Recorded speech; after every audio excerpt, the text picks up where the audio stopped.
Olá pessoal, tudo bem? Jorge Viana novamente, aqui no Cidade Orienta. Bom, vou continuar falando aqui sobre a portaria 199, no seu capítulo 8, que fala sobre o controle de frequências, no seu artigo 43, fala o que o servidor perderá no controle de frequência.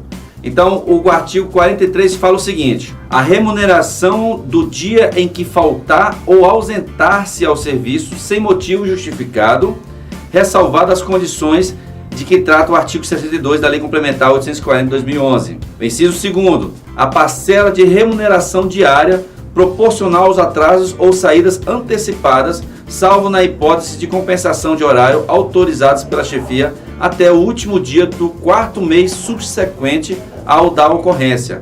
E no parágrafo único fala o seguinte: em caso de falta ao serviço ou ausência, desde que devidamente justificada, é facultado à chefia imediata, atendendo ao requerimento do interessado, autorizar a compensação de horário até o último dia do 4º mês subsequente ao da ocorrência. Ou seja, o que quer dizer esses 3 itens do artigo 43? Antigamente, já aconteceu comigo, eu uma vez cheguei atrasado no serviço.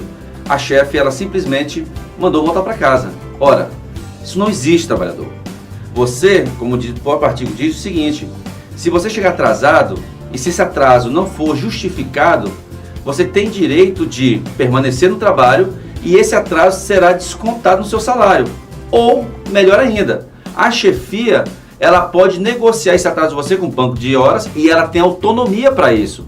Ali fala a todo momento, a chefia imediata, não é o forponto. O forponto não manda no servidor. O forponto não é um controlador do Estado. O forponto é só mais um instrumento para o gestor controlar a frequência, porque a responsabilidade é dele, do ser humano e não da máquina. Então ele pode criar aqui um banco de horas e compensar isso no futuro, até 4 meses, como diz o artigo. Então essa história de que o forponto não deixa, de que o forponto não pode isso, não pode aquilo, isso não deve acontecer. E você, gestor, você tem que se empoderar. Você é o representante do Estado. Então você tem o dever e principalmente o direito de fazer o banco de horas para o trabalhador. Porque todo mundo pode chegar atrasado um dia. E por conta disso nós vamos descontar um salário. E por conta disso não terá um banco de horas. Então essa relação de trabalho é que nós buscamos aqui. A interação do gestor com o trabalhador.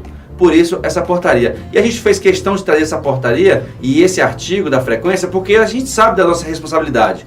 E a gente sabe que se o servidor faltar, ele terá o desconto. Se isso, sem sombra de dúvida. Mas que nos atrasos, nós podemos ter o banco de horas. Então, está no artigo, está na portaria. E é isso que a gente queria passar para vocês, tá certo? Um abraço.